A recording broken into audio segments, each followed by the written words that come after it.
Hey y'all, hope your February is going pretty good so far. Hope you guys had a good Valentine's Day and all that jazz. I've been over here patiently waiting for spring to arrive, but in the meantime, I've found a new hobby, which is watching anime. I never thought in all my 33 years I'd turn into an avid anime watcher, but stranger things have happened. So, I can't say that I watched a lot of anime as a child. The only thing that counts is Sailor Moon that I did watch. Just recently, I've watched a few episodes of Junji Ito's Tomi. And I also watched Steven Universe, but I don't really count that as anime. So, yeah. Over the years, though, I've asked many people, put me on your shows, but nothing really came of it. So around Valentine's Day, I just happened to be watching TV with my little sister, and I asked her, put me on one of your shows, because she watches anime all the time. I told her, don't put me on nothing scary, don't put me on nothing gory, or anything dark, because I don't want bad vibes. So she picked out a show called The Disastrous Life of Saiki K, which I ended up really loving. The Disastrous Life of Saiki K started off as a manga, but then it later on got developed into a show, and I just think it's hilarious. It's about a teenage boy who also happens to be a powerful psychic, and it just follows his life in high school with him and his friends. His life is supposed to be disastrous, but his life is actually pretty hilarious, so I don't know why it's supposed to be disastrous. But anyway, I ended up really enjoying it, so now it's like opened the doorway to a bunch of other anime for me. But I do want to talk about Saiki a little bit because I didn't think I would like it as much. So on Saiki himself, Saiki is like 16. I believe he's like a junior at PK Academy, which is like a high school. And he is a really powerful psychic. Like, he can do a ton of different things with his mind. The show's wiki describes him as being like apathetic, but he actually has a really big heart. So I would just describe him as dry. And if you didn't know him, you would probably think that he was just shy. Like, the funniest thing is all the girls on the show that have crushes on him think that he's so shy when he's just quiet and dry.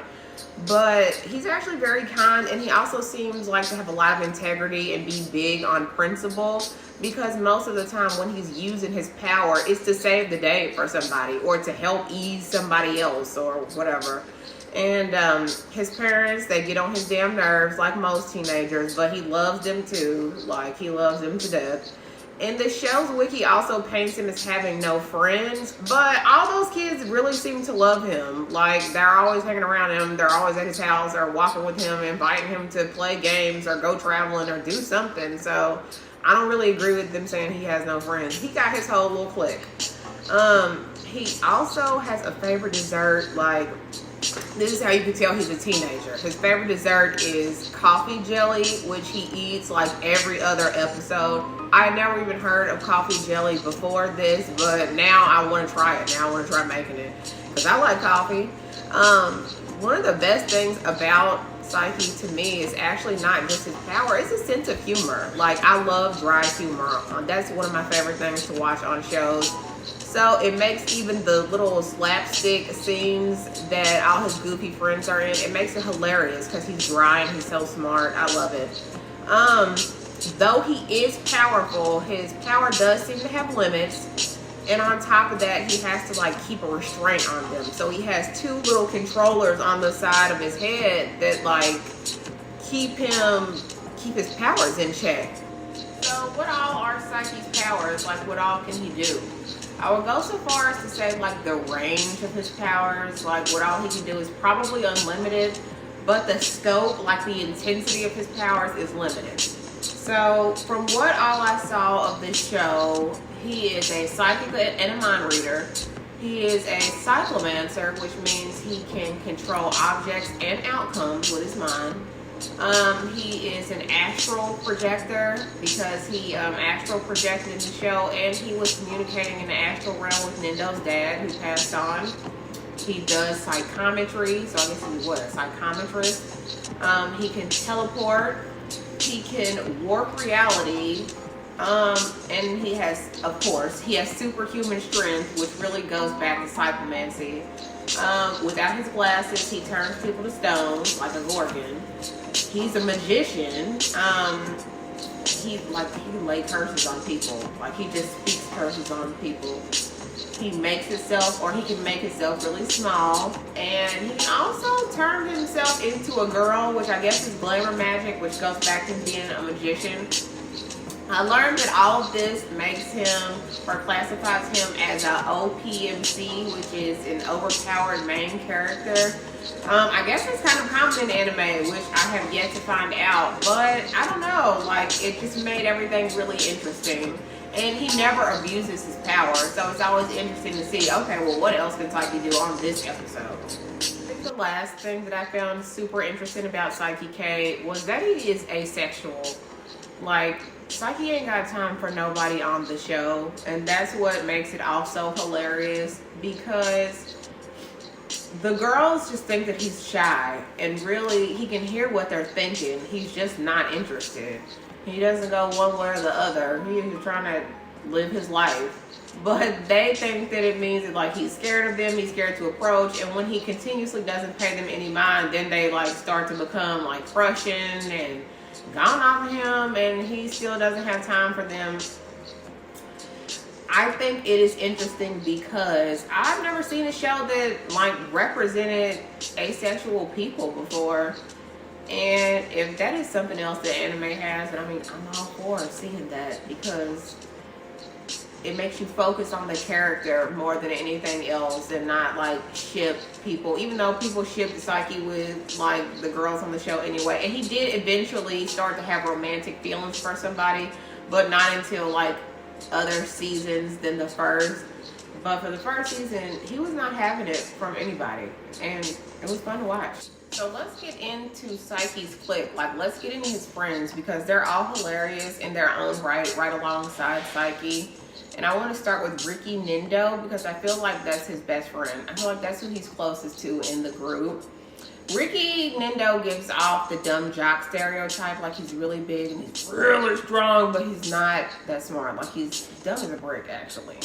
But anyway, Saiki helped his dead father communicate with his mom through astral projection, and he helped him get closure with the family. And I think that's another reason why they're click tight, even though Nindo doesn't even know that. They did not start off being close, but after a while they just became inseparable, so they're like the closest in the clique. And after Nindo is Kaneshi Hiro. He is another super jock. In front of the coaches, in front of the other students on the field and stuff, he's a super try-hard. But beyond that, he's not that bad. He's actually kind of funny. He's got this big red hair and all this athlete energy. He just gives off a lot of Mars energy, a lot of go, go, go. But he brings his own unique something to the group. And after him, I would say it's Shun Kaido. Shun Kaido is like the conspiracy theorist of the group. He's hilarious. He believes he's protecting the world from a new world order called the Dark Reunion. He believes the Dark Reunion is controlling everything and behind everything. Kaido believes that he's a hero, and Kaido also believes that he's a magician. He calls himself the Jet Black Wings. But I actually don't believe that Kaido has any abilities. I don't think he has any magical talents. Kaido is a complete goofball, and Kaido is a horn dog, and Kaido can't swim. Kaido got a lot of stuff going on, but I don't think that magic is one of them. Then there is Eren Kuboyasu, and he's like the badass of the group. He's like the tall, dark, and silent one. He got kicked out of his last school for fighting, but he doesn't want anybody to know why he got expelled. So he's just like around, he's really cocky. He ends up being really tight with Kaido, actually. He ends up getting into a fight, and Kaido can see how strong he is and stuff. And after that, Kaido's scared of him, but they're still close, and they're really hilarious together as well.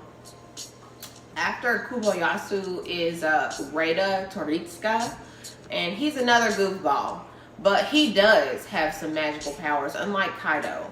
Toritsuka is a medium. He can see dead people, and he can also see people's spirit guides. And so after people find that out at school, like, then he blows up and becomes popular because everybody wants to know who or what their spirit guide is. It's really funny. He also knows about Saiki's powers, and he wants to be Saiki's apprentice. Like, he wants Saiki to train him in the stuff that he can do. But I actually don't know if Toritsuka can do that stuff. I just think that he's a medium. Saiki touched him one time, and Saiki can absorb other people's magic powers. And once Saiki did that, he could see dead people and their spirit guides like Toritsuka. But after that, nothing else. So I think that's the only thing that Rada can do. But together, they're all a riot. And I don't understand why Saiki says he doesn't have any friends or anything like that. He's like click tough. Okay, so let's get into the girls on the show. A couple of girls come on the show a little bit later, but I want to talk about 3 main girls that are featured like in the little clique in the group. The first one is Kokomi Teruhashi. She is the prettiest girl in school. She is also the most popular. She's very confident and very kind. But what is hilarious about Teruhashi is that she's very purposeful about everything she does. Like, she wants you to know that she's being kind in her beauty and all that stuff to you. She initially wanted to marry a rich man worth 40 million yen or something like that, I believe. But all that goes out the window when she ends up falling for Saiki. And she ends up falling for Saiki because he pays her no mind whatsoever. She's used to all the guys in school falling over her and saying, wow, whenever she walks past. But Saiki is not having any of that. And so it's like an ego blow. So she ends up falling for him. But when a rich guy does end up joining the school, like a rich guy that she wanted, and he wants to make her his girlfriend, that's basically the only reason why he came to the school. She can't even focus on him because she's too busy running behind Saiki at that point. She also has a really creepy brother who is in love with her, but that's another topic for another day. Like, he doesn't like Saiki whatsoever because he feels like Saiki's trying to get with her, but it's the other way around. So Teruhashi, she's a character. The next girl is Chiyo Yumehara. She also has a big crush on Saiki. She gets multiple crushes easily. She's very bubbly, very happy-go-lucky, but she also is insecure and jealous. Saiki can hear everything that she's thinking as well, so she tries to come up with all these plot devices for them to end up in each other's vicinity, but he avoids each and every one, and she finally gives up, and she finally ends up getting a crush on Kaido. I don't know what that's about. But she also ends up becoming friends with Teruhashi. Like, they bond one day in a restaurant together, but they also find out that they both have a crush on Saiki. So then kind of after that, she's a little bit jealous of Teruhashi. She's a little bit insecure about her, but Chiyo's still pretty cool. The last girl is Mera Chisato. I don't know how to pronounce her last name. Sorry, guys. Mera is a little bit of an oddball. She works a lot because she doesn't have any money. She is a waitress part-time at the restaurant where Saiki loves to eat his coffee jelly, I'm sorry. Poor thing, she's always tired and she's always hungry. Whenever you see Mera, she is somewhere snacking or somewhere chowing down on something. But she's very nice though, and she has really big cha-chas, which I think are her biggest asset. So anytime you see her, you're going to see her big cha-chas, or you're going to see her eating a snack. I think that Saiki likes all 3 of them in his own way, but he just doesn't like them like that. And the only one out of all of them, the 3 of them, that doesn't like Saiki is Mera. She's too busy chasing a meal. She ain't got time for nothing but food and money. Who could be mad at that? Okay, so what were some of the things that I did not like about the show? I have to say, it was only a couple of things. The first one was the stereotypical black guy character on the show. It was pretty whack. Like, come on now. It was just like a caricature of a black person. He had the big lips and big eyes and stuff, but it wasn't like done well or anything. I don't know. I wasn't feeling it. Like, come on now, for real. And then the only second thing was the following seasons after season 1 were not dubbed in English. and it is hard for me to read the captions really quick. It was hard for me to do that after the first couple of episodes, so it was like doing a lot, so I just gave up. But I would have liked to have finished the whole series. So other than that, I'd say it was a really fun experience just chilling watching it with my sister. And I've already picked out my next one watch and get into, because I've decided that I do like anime. It is something that I had fun watching. So I'm excited for the next one. I'm excited to see the range of characters and stories that they have, because so many people are into it. So I'm finally getting a chance to like see what it's about. So I like it.